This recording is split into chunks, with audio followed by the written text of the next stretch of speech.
السلام عليكم ورحمة الله وبركاته. أنا مؤمن شلبي وده فيديو جديد من كورة كل يوم مع مؤمن.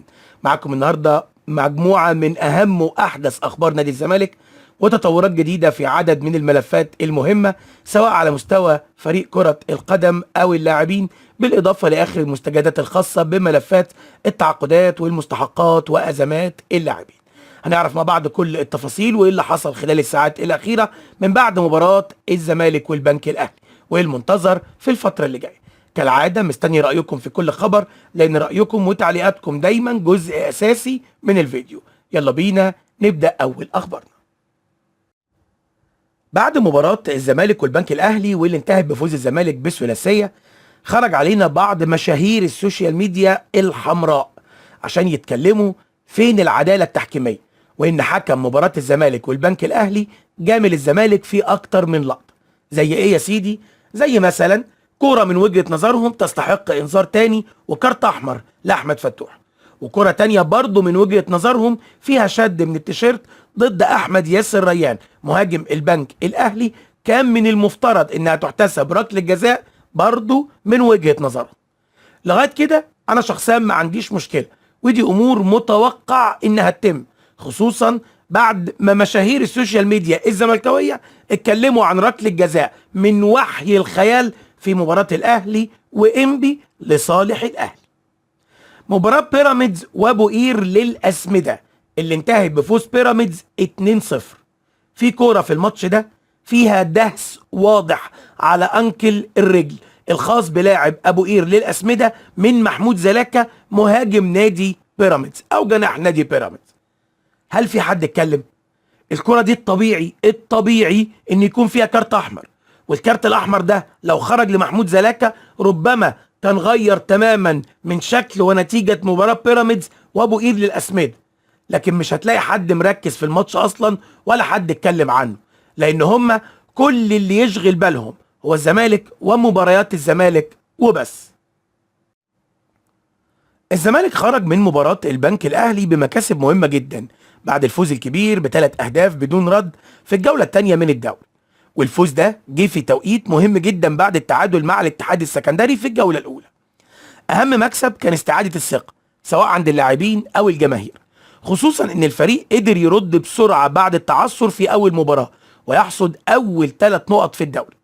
المباراة كمان اثبتت ان الزمالك قادر يقدم مستوى قوي حتى مع غياب بعض العناصر البارزة، وعلى رأسهم خوان بيزيرا، وان غياب لاعب مهما كان اسمه مش معناه ان الفريق مش قادر يحقق نتيجة ايجابية.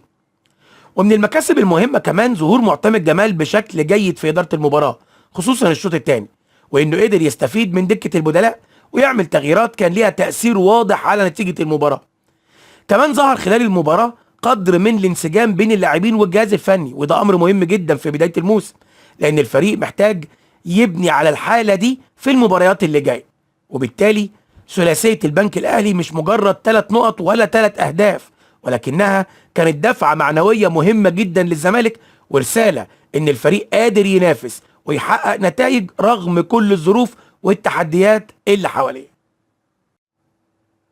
مهدي سليمان حارس مرمى الزمالك حصل على إشادة كبيرة من الجهاز الفني بعد المستوى المميز اللي ظهر بيه في مباراة البنك الأهلي واللي الزمالك قدر يكسبها ب3 أهداف نظيفة.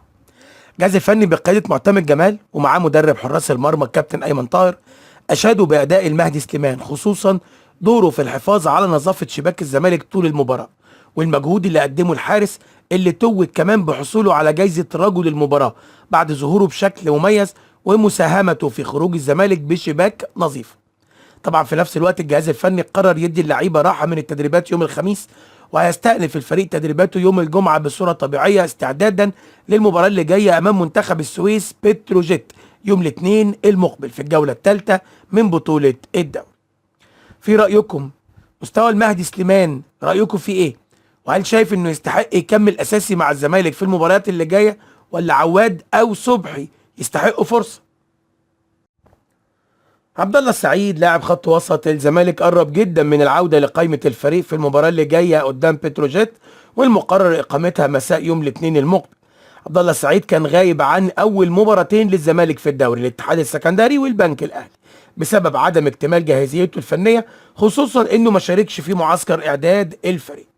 ولكن خلال الفترة الأخيرة اللاعب قرب من استعادة جاهزيته بشكل كامل، وبالتالي من المنتظر انه يتواجد على دكة البدلاء في مباراة بتروجيت تمهيدا لعودته للمشاركة مع الفريق. الزمالك بيعمل خلال الفترة الحالية على توفير دفعة جديدة من المستحقات المالية المتأخرة للاعبي فريق كرة القدم.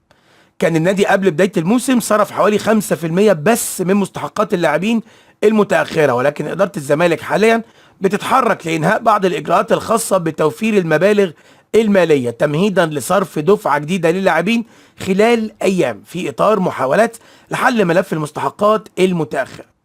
وفي كمان انتعاشة مالية متوقعة للزمالك خلال الفترة الحالية بعد التوصل لاتفاق نهائي مع الرعاة الجدد، وده الأمر اللي هيساهم في دعم موارد النادي وتحسين الوضع المالي. وفي كمان مفاوضات مستمرة لزيادة عدد الرعاة بجانب العمل على رفع المقابل المادي لعقود الرعاية بنسبة هتتجاوز ل 40% مقارنة بالموسم السابق، وده من شأنه أن يدعم موارد النادي ويساعد الإدارة في التعامل مع الالتزامات المالية الموجودة. محمد عاطف لاعب طلائع الجيش والمعار من الزمالك أكد إنه كان نفسه يرجع من جديد للقلعة البيضاء مع بداية الموسم الحالي. عاطف موجود مع طلائع الجيش على سبيل الإعارة للموسم الثاني على التوالي بعد ما تمت إعارته للنادي لمدة موسمين، الموسم اللي فات والموسم الحالي. اللاعب قال إن فريق طلائع الجيش بدأ فترة الإعداد بدري، وإن كل اللعيبة عندهم تركيز كبير من أجل تحقيق نتائج إيجابية وتقديم مستوى قوي. وبالنسبة لمستقبله محمد عاطف أكد إن العودة للزمالك أمنية بالنسبة ليه، وإن أي لاعب نفسه ياخد فرصة إنه يرتدي قميص نادي الزمالك ويمثل القلعة البيضاء. ولكن اللاعب أوضح كمان إن إعارته لطلائع الجيش تمت لمدة موسمين، رغم إنه ما كانش موافق على فكرة الرحيل عن الزمالك لمدة موسمين بالشكل ده. هل الزمالك المفروض يدي محمد عاطف فرصة بعد انتهاء إعارته، ولا الأفضل إن يجدد عقده ويستمر في الإعارة عشان يكتسب خبرات أكتر؟ من الآخر كده، هل محمد عاطف استوى ويقدر النهاردة يمثل نادي الزمالك مع بداية الموسم اللي جاي؟ الإعلامي إبراهيم عبد الجواد بيكشف آخر تطورات موقف خوان بيزيرا مع الزمالك، وقال إن استمرار اللاعب أو حتى عودته للفريق بقت أمر معقد في الوقت الحالي. وبحسب تصريحات ابراهيم عبد الجواد، بيزيرا متمسك بفكره الاحتراف وعايز ياخد تجربه جديده بعيدا عن الزمالك، وبالتالي عودته للقلعه البيضاء مش هيكون امر سهل.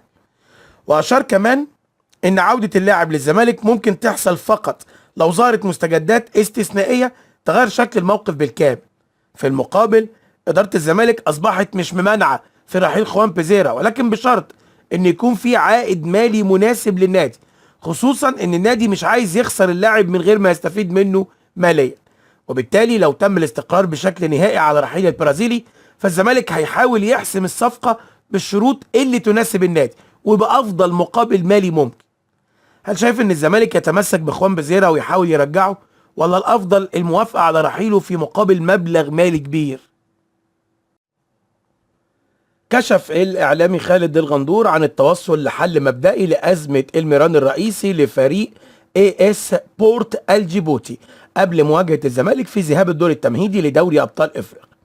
كان في أزمة بسبب تعارض موعد الميران مع إقامة مباراة الأهلي وسموحة على استاد القاهرة في اليوم اللي قبل مباراة الزمالك. خالد الغندور قال في تصريحات تلفزيونية إن في اتفاق مبدئي على إقامة الميران الرئيسي للفريق الجيبوتي يوم 2 سبتمبر بدلا من 3 سبتمبر. من المنتظر ان التفاصيل النهائية يتم حسمها رسميا خلال ساعات، وبعدها يتم اختار الاتحاد الافريقي بالموعد النهائي للميران. بالمناسبة الموضوع ده لو ما كانش اتحل كان يقدر الفريق الجيبوتي يشتكي الزمالك عادي. شهدت أزمة أحمد سيد زيزو مع الزمالك تطور جديد خلال الساعات الأخيرة بعد ما طلبت لجنة الاستئناف من إدارة النادي تقديم المستندات الخاصة بالشكوى خلال الفترة المقبلة. من المنتظر أن الزمالك يعيد تقديم الملف والمستندات اللي سبق واتقدمت قدام لجنة شؤون اللاعبين في اتحاد الكورة مع تمسك النادي بموقفه القانوني في القضية. الزمالك بيستند في الشكوى إلى وجود حقوق مالية للنادي لدى أحمد سيد زيزو، من بينها العوائد الخاصة بالإعلانات اللي شارك فيها اللاعب خلال فترة تعاقده مع القلعة البيضاء. الملف لسه مستمر، والمرحلة الجاية هتشهد تقديم المستندات ومتابعة الإجراءات من جانب نادي الزمالك.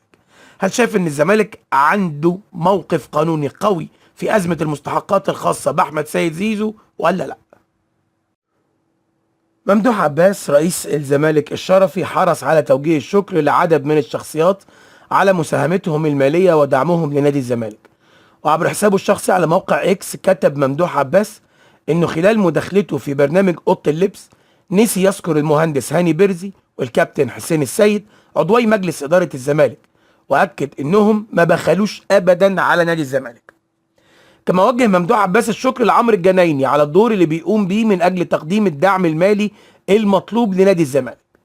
يا ترى ايه رايكم في كلام ممدوح عباس وفي توقيت كلام ممدوح عباس؟ وهل شايف ان الدعم المالي من اعضاء مجلس الاداره والشخصيات الزملكاويه ممكن يساعد النادي في الفتره الحاليه، ولا الزمالك محتاج حل جذري؟ محمد عادل دولة لاعب الفريق الاول للكره الطايره في الزمالك اتقدم بشكوى رسميه للاتحاد المصري للكره الطايره ضد النادي بسبب تاخر حصوله على مستحقاته الماليه. اللاعب طلب من خلال شكواه فسخ تعاقده مع الزمالك، وقال ان مستحقاته ما اتدفعتش في الموعد المتفق عليه واللي كان محدد ليه يوم 15 اغسطس الجاري. بعد وصول الشكوى الاتحاد المصري للكره الطايره منح نادي الزمالك مهله للرد على شكوى محمد عادل دوله حتى يوم 30، وفي حال عدم تقديم الزمالك لرده خلال المهله المحدده ممكن يتم اتخاذ قرار بفسخ عقد اللاعب. من المنتظر ان المسؤولين في الزمالك يجهزوا المستندات والاوراق المطلوبه للرد على الشكوى في محاوله لاحتواء الازمه وحسم موقف دوله مع الفريق. محمد عادل دوله ده الاهلي رماه، والله رماه، والزمالك هو اللي جابه ورجعه مره تانية للحياه، وجاي النهارده يشتكي عشان خاطر اقل من اسبوعين ما خدش فلوسه. وبكده نكون وصلنا لنهاية أخبارنا النهاردة واتكلمنا عن أهم وآخر تطورات الزمالك والملفات اللي شغالة جوه النادي. عايز أعرف رأيكم في كل الأخبار اللي اتكلمنا عنها، ومستني تعليقاتكم وآرائكم تحت الفيديو. لو عجبك الفيديو ما تنساش تعمل لايك وتشترك في القناة وتفعل الجرس عشان يوصلك كل جديد عن الزمالك يوم بيوم. كان معاكم مؤمن شلبي من قناتكم كرة كل يوم مع مؤمن. أتشرف بوجود محمود فاروق معايا دايما وأبدا. أشوفكم على خير في فيديو جديد، والسلام عليكم ورحمة الله وبركاته.